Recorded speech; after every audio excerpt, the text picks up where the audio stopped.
Everything you are about to see in this program is real events filmed as they happen. Never before have television cameras been so close to the work of Britain's emergency services. Some scenes show people in distress, but everyone involved has given their consent for them to be broadcast. Tonight we're with C Flight of the RAF's 22 Squadron.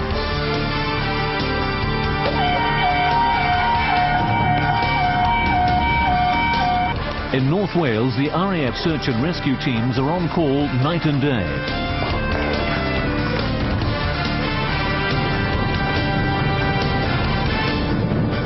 Two Sea King helicopters are dedicated to search and rescue. They operate from a busy RAF base on Anglesey.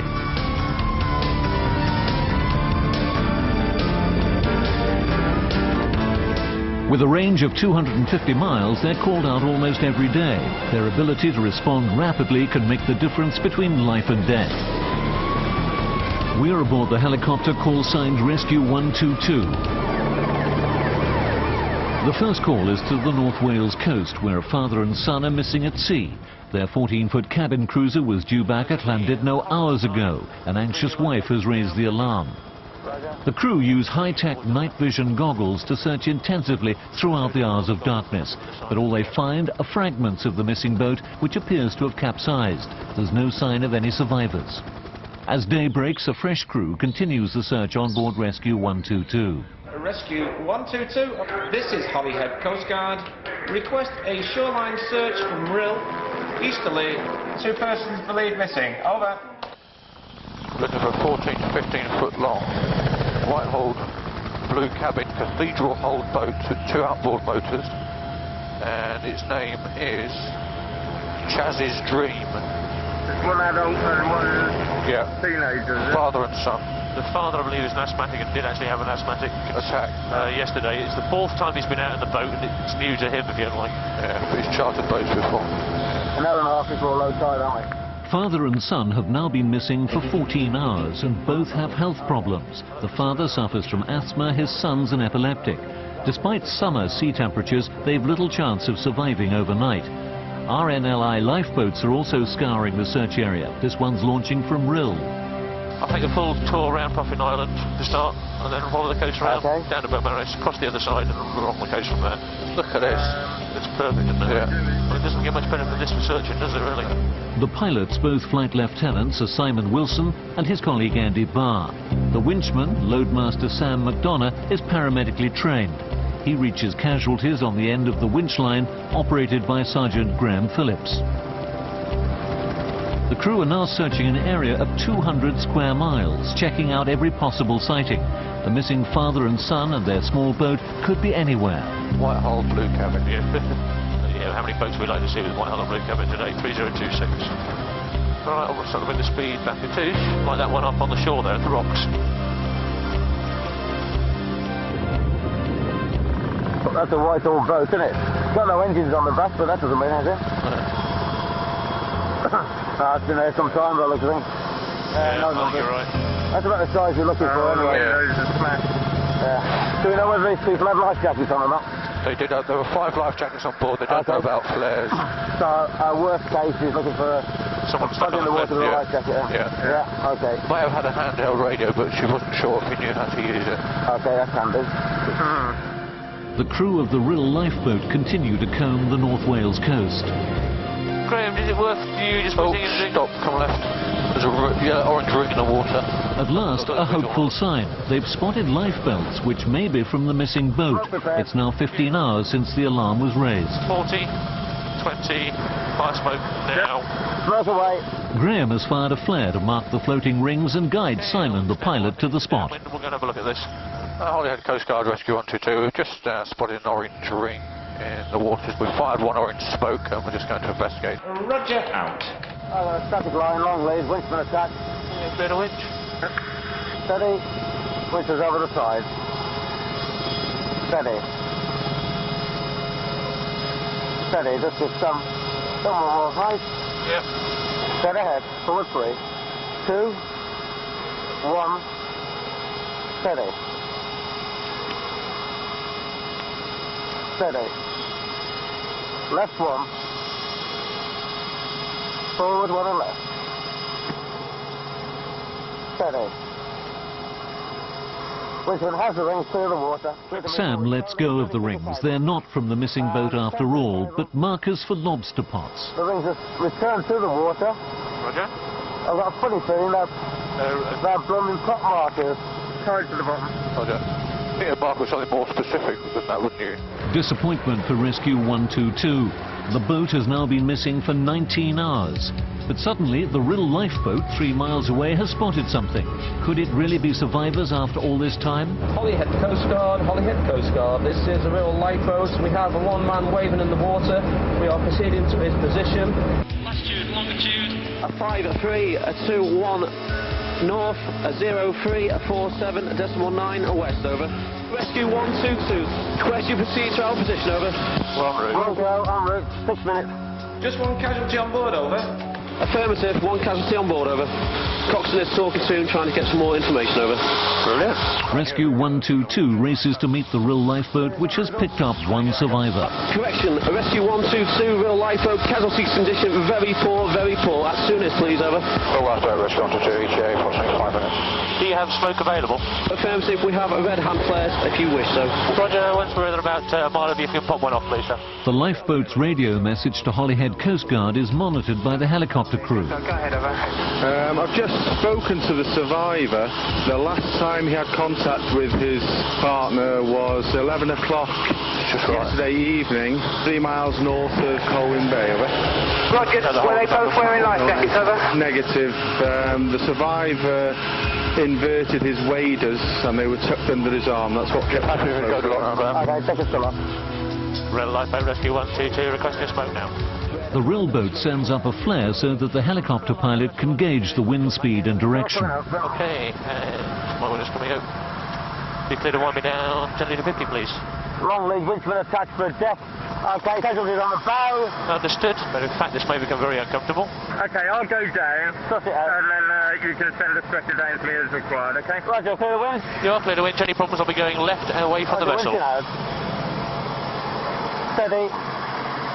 Yep, sure. Pressures on the aircraft axis, clearance will be as directed. Understood.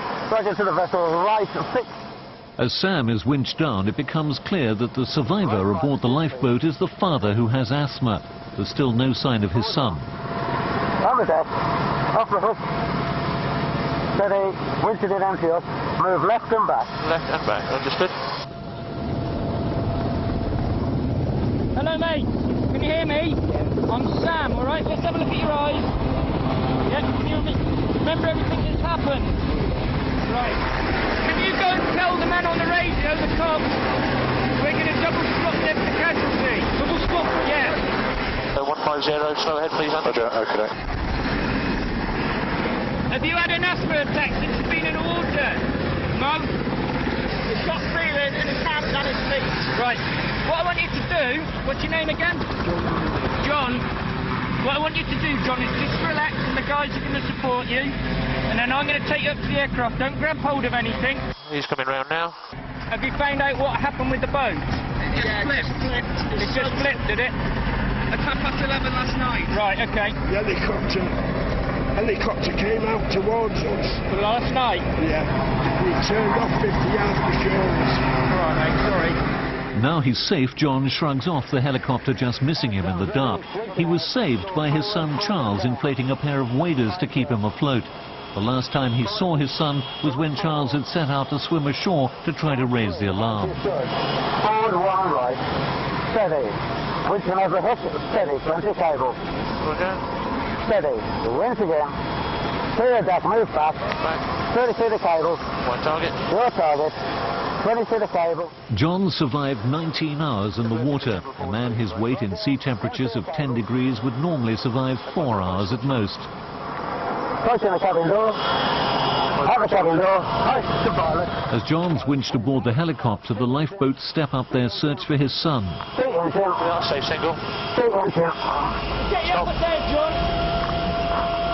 Hoist the crew. Let me know when the door's closed, please. Yeah, just get some off the hook. Keep that on your head. 122 starts the 5-minute flight to hospital. Cabin door's closed. We might get a bit of bumpiness as we come over the corner.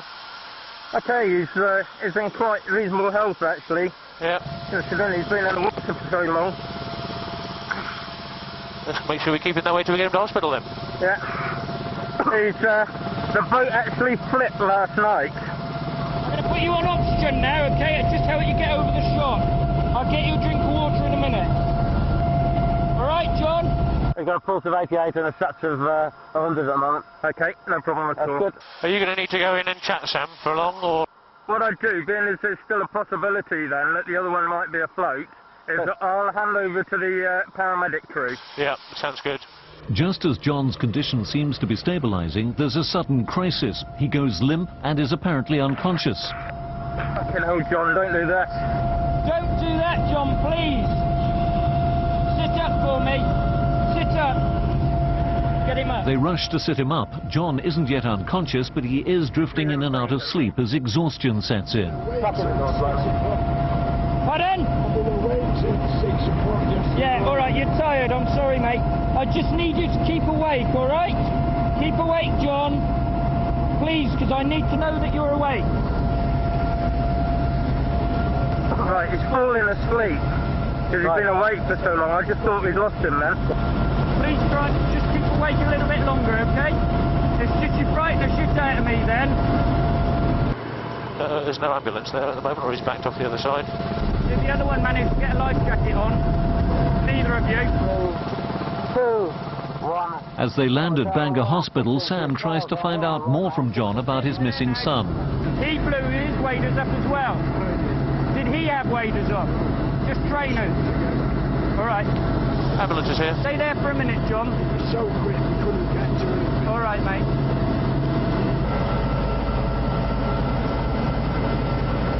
You're getting the shivers now. All right. What to do? Right, I want you to shut down the port engine, please. Okay. Right, his name's John. He's been in the water since 11:30 last night, at least. Got the old shivers, something from it now. Yeah, not surprised. He's been living on adrenaline, I think. After his 19-hour ordeal, John was found to be suffering from shock, hypothermia and dehydration.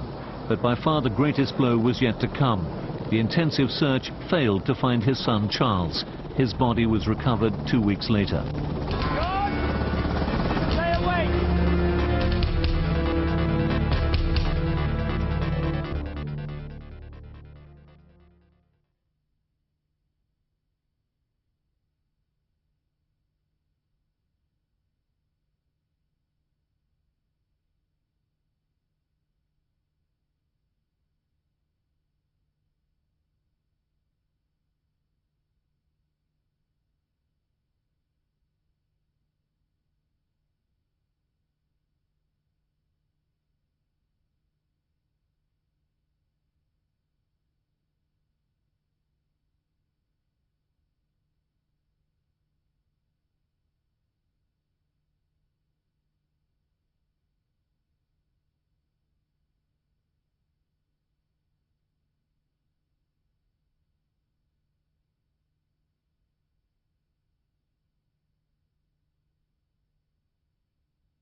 The scenic splendour of the Snowdonia National Park attracts thousands of walkers and climbers each year. But beneath the beauty of the landscape, danger often lurks.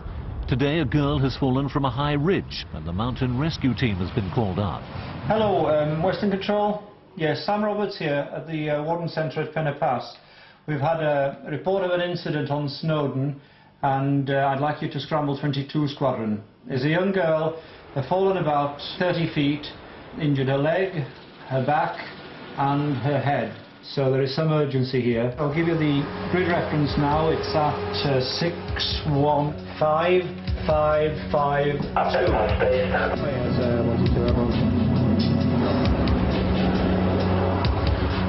On this mission, the pilot is Squadron Leader Al Coy. His co-pilot is Flight Lieutenant Steve Haywood. Squadron leader John Artley acts as winch operator. Flight Sergeant Mark Stevens is the winchman. Right, fuel is going to be the main criterion, Mark. We've only got about £1,400 of fuel. Depending on injuries, I may involve you to go back to the flight for a refuel. Absolutely, yeah. John, can you give us a hand with the stretcher? Yep, coming forward. I think we'll just have to play safe. She's fallen 20 feet. I'll make my initial assessment and then I'll probably ask for the stretcher then, I think. Understood. I'll be crossing the ridge in at 12 o'clock and hopefully she'll be on the right. The only other possible thing I might need, John, is the Entonox while I actually do the manoeuvring, but I'll assess that when I get there. Understood. And penny past base 122 is arriving on scene now, winching shortly. Confirm clear door. You clear the door, chain harness. We are both secure. Okay. Yeah, target sighted in the 1 o'clock. Visual. Visual. For smoke. Smoke prepared. Firing smoke. Smoke on. You'll look out for smoke. Roger, looking for the smoke. It's burning. Okay, you were into wind on the approach heading with the smoke going up. Yeah. Escape's left. So put Mark out near where we put the smoke out, please. Forwards. Yeah. Forwards. More forwards. Trims are good. Your situation, brief. Okay. We'll move into the position to winch out. Winching checks are complete. Steady. Winching out. He's over the side. Steady. Steady. Your height is good. Your tail and disc is clear. The rotor blades are only feet from the rock face. It's a potentially dangerous manoeuvre, but one the crew are used to. Clear. Winchman approaching the ground. Steady. Steady. Steady. He's on the ground. Tail and disc is well clear. Winching an empty stop, move left. Equipped with the basic medical kit, Mark is dropped within yards of the injured girl. An eyewitness explains what happened. A group of youngsters were walking along a mountain-top path when one of them, a 17-year-old girl, slipped and fell 30 feet down the rocks. Her most obvious injury is a 6-inch gash in her left leg. Has she been conscious throughout? Yeah. Okay. Conscious. We've got a name, sorry? Jenny. Jenny. Hello, Jenny. It's Mark here. Okay. I'll just ask you people just to keep on order, keep this side so there's no chance of her falling down. Rescue 122, message over. Send over. Penny past base, Rescue 122. The winchman is now on scene with the casualty and we're waiting further information. Mark radios the helicopter crew with his medical requirements. 122 mobile, go ahead, over. 122 require oxygen, stoke stretcher and a kegboard, over. Oxygen, stoke stretcher and kegboard, over. Yep, got that. Jenny, can you feel me touch your ankle? That's okay. Does it hurt when I touch that? That hurts. Does that hurt? You'll check complete line R in the rear with the stretcher, oxygen and headboard. And I'm actually in a great updraft. Right. Yeah. And winching out. Actually, what goes up must come down. No, do you want to give me a hand with that stretcher? I've got the area and winching the stretcher down. Height is good. We've got 2 people to receive it. I'm positioning it there. Your height is good. Roger. Hold her in for the moment until the helicopter goes away. Steady. Steady. It's on the ground. Steady. Steady. Steady. Steady. It's clearing hook left 1. Steady. Winching an empty hook, move left. Mark confirms that he will need the help of the mountain rescue team. Due to the casualty's position, require a minimum of 2 MRT troops, over. Mountain rescue team members, or MRTs, are all civilians who know the mountains like the back of their hands and have specialised first aid skills. The RAF often team up with them on rescue work. Penny past base, Rescue 122, message over. I copy you loud and clear. Do you have 2 personnel available, please, that we could put with the winchman on the hill? Yes, we have 2 members here, and we'll come out to meet you when you come down to pick us up on the pad. What I want to do is just move that off her head. Jenny could well have plunged 1,000 feet down the mountain, but for the quick reaction of one of her party, who managed to catch her on a ledge just 30 feet down. They're going to land on in a few minutes, so okay, off we go. Okay, Jen, I'm just going to put this round the bottom of your chin. I'm not going to do it tight. Have you flown on a helicopter before, Jenny? No, there you go, you get a first chance today. That doesn't hurt, Jenny, no? That doesn't hurt, okay. That hurts there.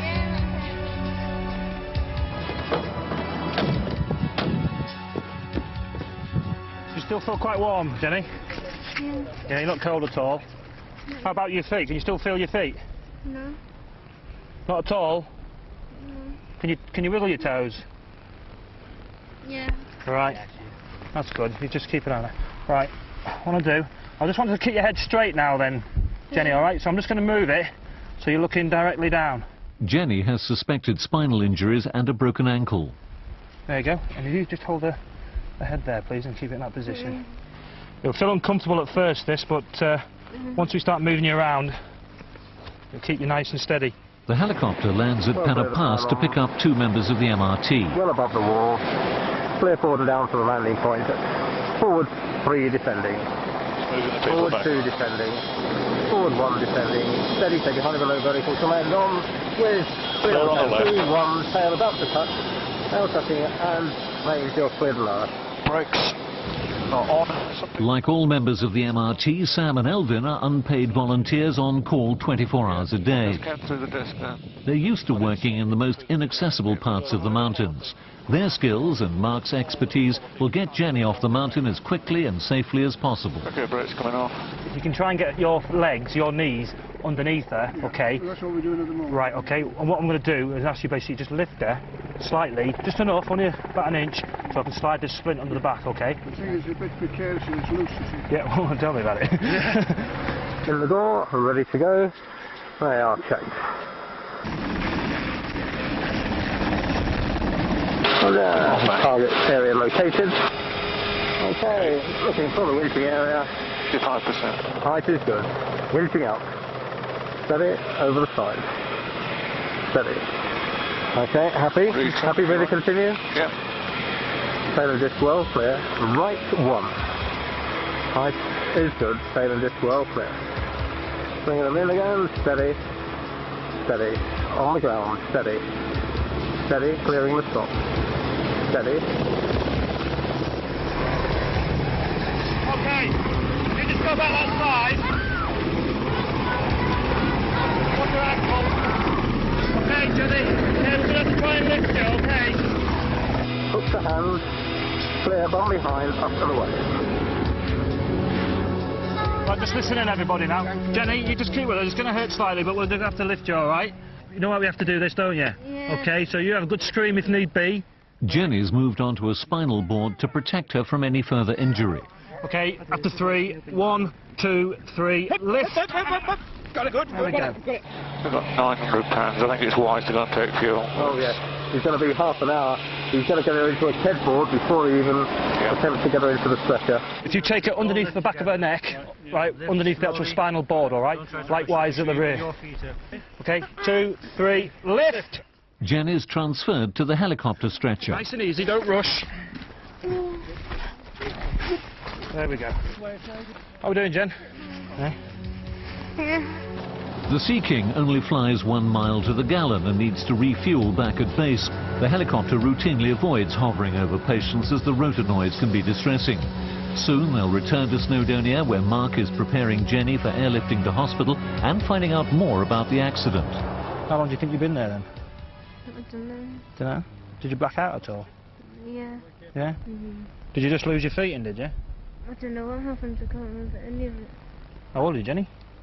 18 tomorrow. 18 tomorrow? All right. Happy birthday in the hospital. So where do you fancy spending your birthday tomorrow then? I don't know. Okay, I'll trim you as you come in, trimming you right and back. Won't be long now, mate. There should be just... all our peace will be disturbed very shortly. How's your toes? Alright. Yeah. Got an itchy nose. You got any... whereabouts here? On the left hand side. To me. That's it. There. About there? Isn't do that to everybody, you know? Thank you. Okay, Jenny. There we go. Say if you're not happy at all, just close your eyes, mate. All right. Move right and forward. Right front. Height is good. Steady. Has the hook. Steady. Steady. Steady. Steady. Mark attaching the kit. Attaching himself now. Stretcher is attached. Everything attached. Just winching in. Clear of the ground. Left and forward. Left only. Left 1. Steady. Happy with that. Winching in. The rope is now clear. Right is good. Stay in the wind, approaching the door. Still approaching the door. There'll be the hoist to pilot. Hoist to pilot. Pilot. Wait, up. 80%. And down we go. Happy for you to move away. Good flyaway. Enjoy that. I didn't. Mike 2 Whiskey Alpha from Rescue 122. We have the casualty on board. They're landing at Bangor Hospital in 4 minutes. Advise them and request ambulance to meet us. Over.